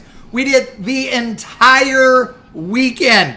Every single minute it was running on the chip. It was absolutely hilarious. We're at lights, and dudes are next to us just dying of laughter. I'm like, yes, this is awesome. Okay. This thing sucks. So then Sunday morning, we're going back to Nashville to fly out.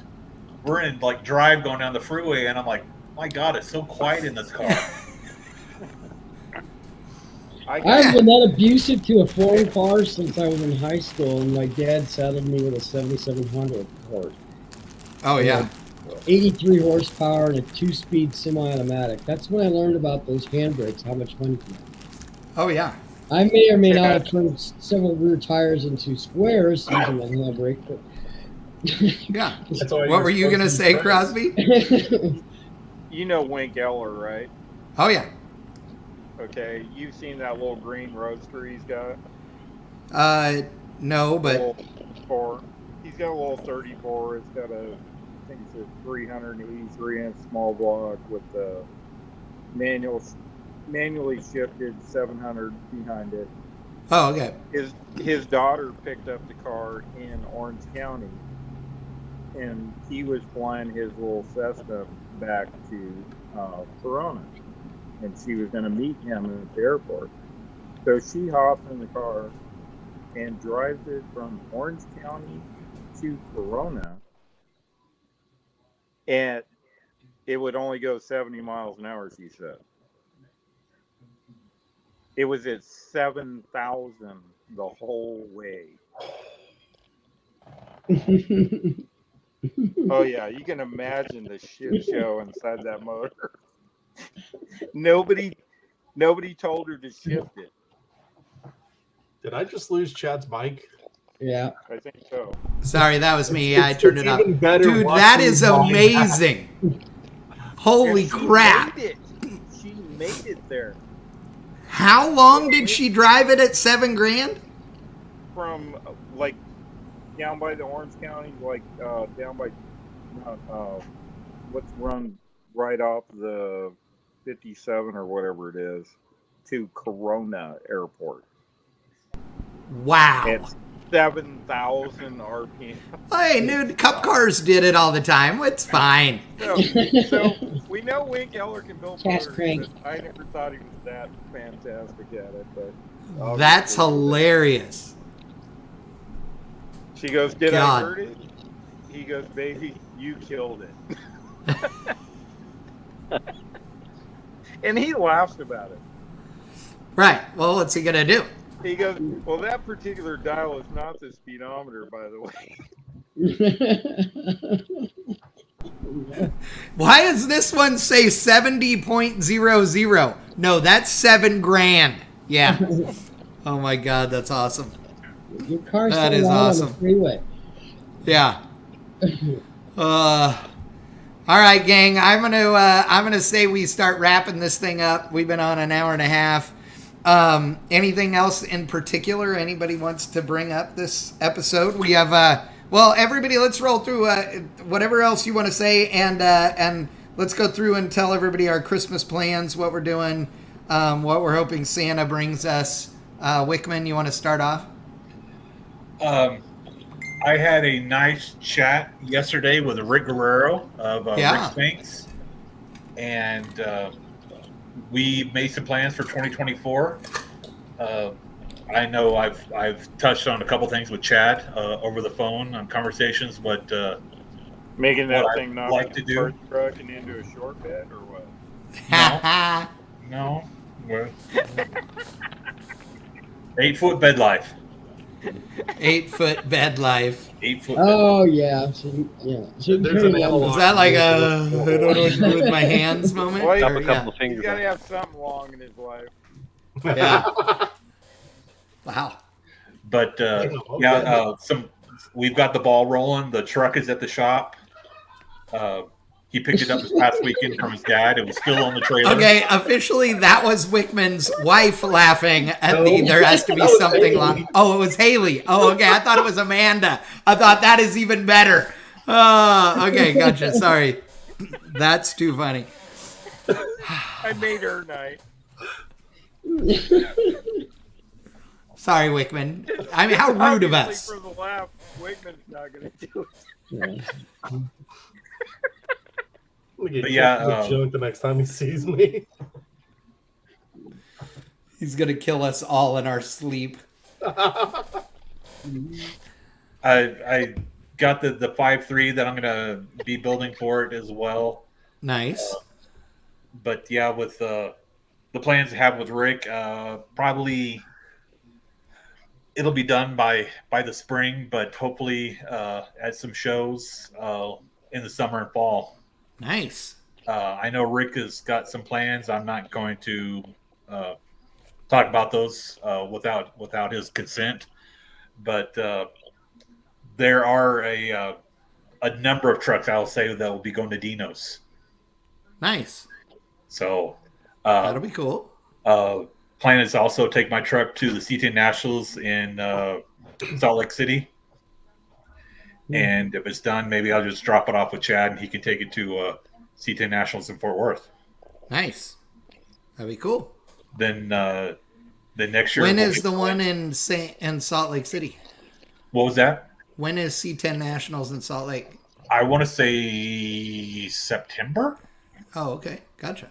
Cool. So yeah, because they have the first one in Fort Worth, then it goes to Nashville, then Salt Lake City. Oh, okay. Gotcha. Very cool. And Jason, what are you doing for Christmas and next year? Anything exciting? Sleeping? Yeah? Is TCI closed for like any of the holidays? Yeah, we're going to have a couple of 3-day weekends, which is nice. I picked up a 73 Blazer myself that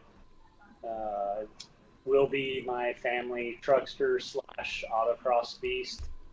Yeah. Not sure of the timeline on it, but with Crosby's bad ideas, we should be able to make this thing pretty wild. So I'm excited for it. When you said 73, so that has the full removable top? Yes. Full removable, yeah. So I remember when you recently posted on Facebook about this thing and were very clear that this was going to be a drive your family around in it and then occasionally autocrosses it kind of thing. It's sounding like this is going to be my autocross ride that I let my family ride in. Budget concerns obviously are always there. But there you go. Okay. How many race seats will it have? Yeah. And that's all of them. So it will. Yeah, all of them. All of them. Yeah. Proper seatbelt for everybody. But between events, the idea is to be able to let the wife take it to work every day. Nice. I'm sure it's not too far away, but it should be a good, nice, comfortable driver that we'll take the place of some of these other race cars that I've been so graciously allowed to beat up on. Right? But, yeah, that's how it always starts. Uh-huh. Then it turns into a full race car. Yeah, exactly. Good influence. Crosby's got a lot of experience that I don't have, and with TCI at my disposal as well, I'm likely going to have one of our full chassis underneath it. And the biggest thing for me is making sure that I can get the truck really low with keeping that back seat. So that's going to be kind in of a Blazer. That's no problem. Right. I'd like to have the frame. Oh, what the fuck? That's awesome. Amanda is attacking Wickman with silly string. Hey, Merry Christmas. I love your wife a lot. She's so good. She really is. She's so good. And by good, I mean she's mean to you, which makes me happy. Oh, it exploded. It exploded. Yeah, it was an accident. Yeah, my finger slipped. I love that Wickman is. You are officially an old man. So what's your Christmas stuff, Wiggett? Well, I got my daily driver's in the garage right now, so I got to do a couple more things on it. I just finished a 1,200 mile road trip in it, and replaced the CB axles before they fell out, and then I noticed that both the brake hoses are leaking and the steering column's loose, that kind of stuff, and then I got to drag my Impala into the garage and figure out what the hell I did to the clutch over at race week. So, why? What happened? Oh, I don't know. Slipping. It's probably me not getting my foot off the clutch pedal, which I've been known to do. I think we've all been guilty of that on occasion. Yeah, I did day one. I mean, Chad was there right next to me both runs. He didn't see anything wrong on the runs, but I wouldn't accelerate going down the highway, which is flatter than as a board leaving town. I didn't make it 15 miles out of town. So I was driving around town all summer, though I wasn't going over 35 miles an hour. But I stopped driving it when I got the Galaxy running. So, and my Galaxy's been my daily driver since. Well, that doesn't suck either, though. No, exactly. That doesn't suck. No, the only thing that's bad about that Galaxy being looking like an old NASCAR is I got toddlers yelling race car and running at me. Right. Running towards me. Well, Chad, luckily, it was like I was doing 3 miles an hour in Walmart parking lot when one decided he was going to go after the car that came from the movie Cars and ran at me. So, it was, and it's actually won trophies this summer at car shows, which was hysterical. That's awesome. Which made my friend who spent 5 years restoring his Mustang really, really, really mad that I got my I'll bet. Well, you know what they say about that? It sucks to be him. Yeah, exactly. Yeah. Shouldn't have picked a Mustang. So what are you doing, Crosby? What are your Christmas and 2024 plans? Go visit Mom for Christmas Eve. Spend Christmas Day up at Debbie's mom and dad's house, aka Danny Zanks, the ex-8 ASCA judge. Hang out with them, have some honey baked ham, and chill out with my son with his gifts. And 2024, I think that is in the playground. Plus a bunch of stuff on the race dues. I'm not going to say exactly what I'm going to do to that, but I am leaning more and more towards breaking everybody's freaking heart with that thing. And I think it's going to do that. I like it. I want to see it. For sure. How about you, Dan? Huh? What are you doing in 2024? Me? Yeah. Well, I need to get the Corvette ready to do mats, so muscle cars and strips in March. Yep. So that Jason can not take pictures of it while I'm there. Right. He's too busy chasing all the TCI stuff. But no, just Christmas with the family, the usual stuff. And, I want to get that truck driving a lot more, maybe able to do the power tour next year, That'd be cool. For here. And then, put some seatbelts in it so that it actually can go down the drag strip because, they frown upon that. Yeah, and it probably needs a little bit more suspension stuff before you go that fast. I scare the shit out of Tim when we go to lunch in that truck every once in a while because he hears bolts or something pinging off the bottom of the truck and thinks that the brakes or the steering or something, because it's a little sketchy on the when you get it going fast, it gets a little sketchy quick. So that's awesome. I find some irony after some of the things I've ridden in the Tim zone. So yeah, that's a fair statement. Yeah. Well, you gonna make it there, Wickman? Yeah. Okay. Just got this stuff all over. I know. It was awesome. Yeah, getting it back off is always fun. So I can send more of those cans to Amanda for you. Yeah, I was gonna say. Yeah, I have his address. I'll give it to you. Okay. It isn't as fun when it happens to you, is it? Yeah, that stuff sucks. that was really good. McTaggart, what about you? Oh shit! Yeah, ask me that now. Yeah, just gonna roll right past that. Gonna roll right past it. Okay. He's gonna have to take off his glasses and wipe the tears out of his eyes. But well, so damn you. And you were complaining last time that I was a little too loose at the lip, so I thought I'd throw one out there for you. It was perfect. Yep.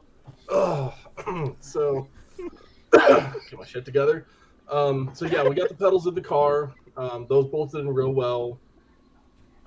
Yesterday I actually put the money down, so the kit's on the way, the transmission's on the way.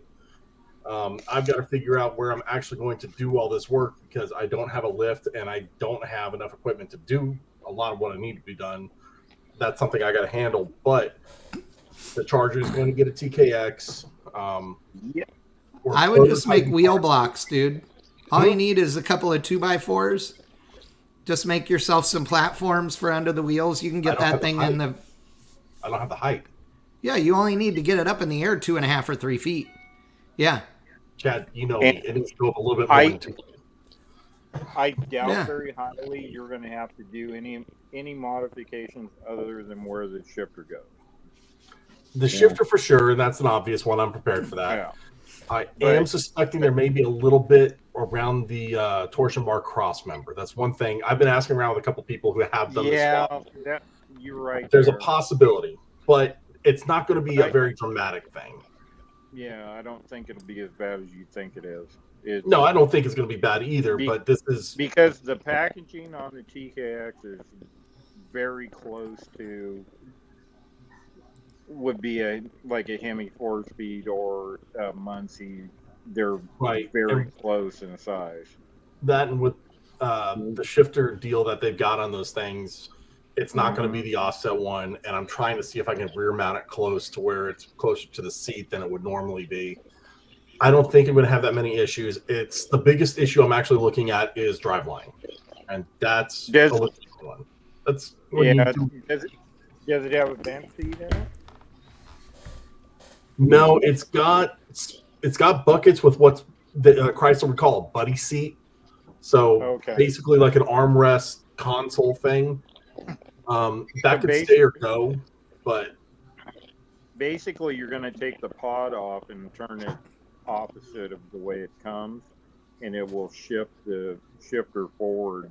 I think it's almost 3 inches from the. I've got it full all the way back on mine, but it will, and it's, you don't have to change anything. You unbolt it and turn it around.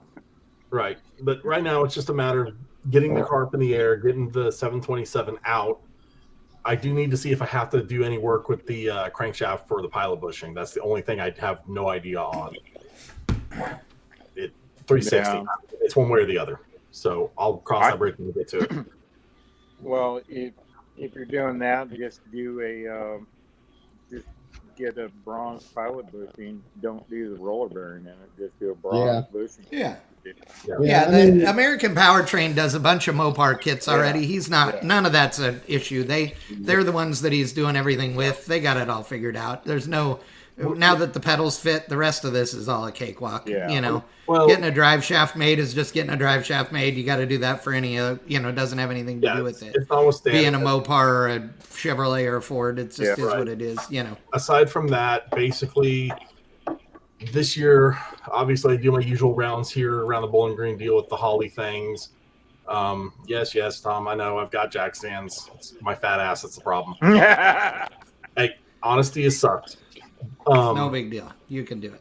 I am looking at Chryslers at Carlisle again this year. I had a lot of fun last year, so I think bringing a 5-speed swapped, not a Cadorba to the lawn would be a real fun way to mess with their heads. They apparently bought the car last year. It actually, do I have it here? Yes, I do. I actually had to go out and buy this freaking magazine because my car made it in. Run it real quick. Yep. Hold up. Yeah, that would be really cool. That was the Melee's parade that they did at Carlisle last year. Well, cool. That's cool. The TKX is like maybe an inch and a half longer than a Muncie, because I went from a Muncie to a TKX in a customer's car, and it's not very much bigger at all. No, I don't think size is really a big deal. There's probably I got to cut for the shifter. That's a given. Mm-hmm. There may be a little bit of notching to do with the torsion bar cross member. I don't think size is going to be the issue. It's the minor details. This car never came with a manual transmission at all. That's not in 75, I think. Yeah, definitely by 76. So I had to take 2 inches off the drive shaft from the high tower to the TKX, and that worked out flawless. Yeah. So, but that's kind of the plans. There's other shows that may come up. I'm still in discussions for more. Jesus. But it's too early in my season right now because I don't know where I'm going to be going. There's other things that are coming down the pike. I would like to go do Ratty Muscle again. I would like to actually do a Rocky Mountain this year or something like that. We have the Great Race that starts in Owensboro, which is 2 hours north of me. So that might be an interesting thing to go check out because I never am around pre-war vehicles of any kind, and that would be a great way to go see them. So, yeah, it'd be neat. The Great Race, the year they opened up the years. I know they were like when I saw it in Texas a couple years ago, there were cars in the 60s and 70s, I believe, running it. It goes to like the early 70s muscle car. Hemmings last year Hemmings ran a 69 Chevelle convertible. It's still primarily, I'd say, pre-50, but they have opened it up to newer cars. Is Professor Fake going to be there? Who? You know that I'm like 10 years. No idea who you're talking about. The great the Great Race. The Professor. Oh, gotcha. Played by Jeff. Somebody born after 1980. Oh, I just dated myself. Oh God. Yeah. Way to go, Crosby. You live in Nebraska. That's a whole different statement. One of you pull it out. There's going to be a blimp with some bicycle pedals and shit on it. So. But. I did forget that I'm probably going to get into my race car. Start building it, or the very beginnings of it, like gutting everything. So I don't know. I don't own a race car, so I don't know. Well, right now it's a barnyard derelict that I'm turning into a race car. So you're just going to strip a car this year? Got it. Yeah. 74 and earlier is now allowed at the Great Race. Yeah. Where did you get the pedals for your car?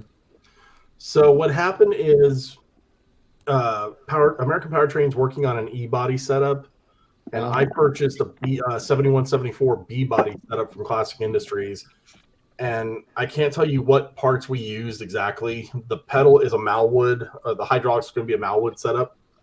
I don't know if I used the E body or the B body pedal. They're basically the same damn pedal. And the only modification we did was I had to bore out the brake rod hole for where it connects to the pedal. That's it. That's all the pedals needed was that one hole just opened up slightly. I told you it wasn't going to be a big deal. Chad, you say that shit on everything. Yeah, but it isn't. I'm right. But I'm right. I guarantee you it'll take you longer to haul that car around town to find a place with a lift than it would take me to put the trans in it. Bet. Wow. No shit. Bet. How many cars you've built versus me? Bet. Yeah, but you can do it. That transmission weighs nothing, dude. You bench press it in there, and it's way easier than working on the Fox body Mustang. I converted my Impala from an automatic to a 4-speed on jack stands in my apartment driveway in LA. I mean, you can do it. You could do it. I didn't say I couldn't. I said I See, look, Steven says, I've heard Chad say it'll be no big deal once or twice, and it's fine. And then you have, and it was a bad morning. Yeah. And every time I have a dumb idea, Steven's like, I'm in. You mean that Chevette? Fine. The Chevette was a riot. We had so much fun with the Chevette. The Chevette was so much fun with the Chevette. That was a good time. Yeah. Haley says she wants an engine in her Mustang this year, so it's always standing waiting. The engine's sitting there for her car. Saying that the Chevette was one of the better ideas that Chad had this year is not saying anything. So no, I'm just just I'm saying going to keep the moss on the Chevette. I hope you keep the moss on that Chevette. The moss? Oh yeah. Well, no, it's going to get washed off, but because I want to actually paint it, but the color is really good. So yeah. Yeah, but I want to know, did you do anything with that bus? Oh, the bus is sitting here. Yes. No, the bus is way not on the list of priorities at all. Like it's way down the list. Okay. Yeah. You can let me borrow that sniper off the Chevette? Do what? You can let me borrow that sniper off the Chevette? I might be giving it away, like doing a contest, and you don't own anything that would be appropriate for. That's maybe changing right after Christmas. So. Okay, well, no, you can't have it. You shouldn't have anything that it would be appropriate for. How's that? I do. You do. I thought you were EFI. What? Yeah, you already. Yeah, but you already have an EFI you're going to put on it. Yeah. No, I don't have any of that. No, but I thought you were going to put a 22RE and stuff. But I want to run it with either Sniper or Terminator X. No, yeah, that for sure. But he's talking. Mine's the throttle body and all the stuff. So yeah, it won't be for what you're doing. It won't work. Yeah.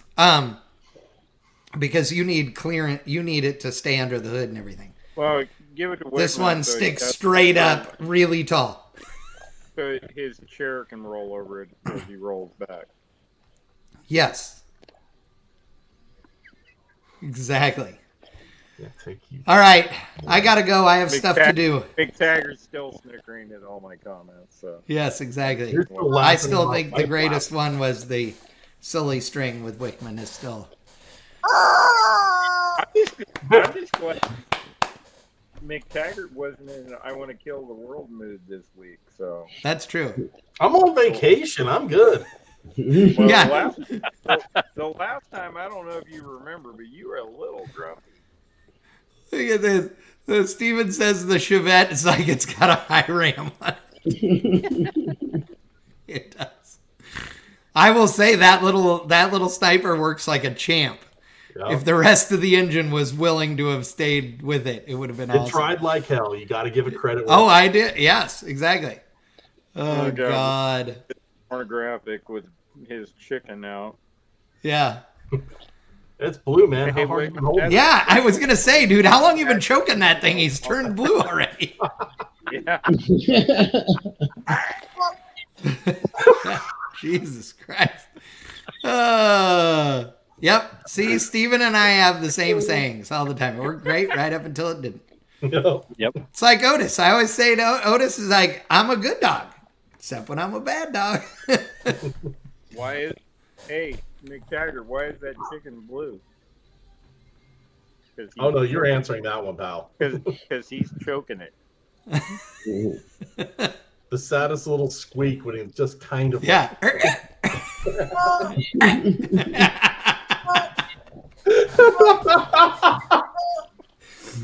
Jesus Christ. Okay. I'm sending all of you away. Danny, thank you so much for joining us. Seriously appreciate it. You're welcome anytime. Liggett as well. Thank you. McTaggart. Jason, seriously, I know you'll never come back, but we appreciate you being here, and you're welcome anytime to this shit show that we call Powershift. Crosby and Wickman. Tell Amanda we said hi. Haley, we said hi. All the family, everybody have a very Merry Christmas. All of you guys that are watching, this will be the last time we talk to you before Christmas. So everybody out there, have a good, safe holiday. See you next year. Smart ass. And Yeah, and we will be back on the 4th. So join us for the first one of the year. With any luck, I'm going to have some really, really fun stories to tell from a really big street race happening in a state near me. So, yeah, should be a good time. So, anyway, again, thank you, everybody. Appreciate you guys coming on the show. Appreciate you guys all watching. And we'll see you in 2024. see ya. Later. Bye.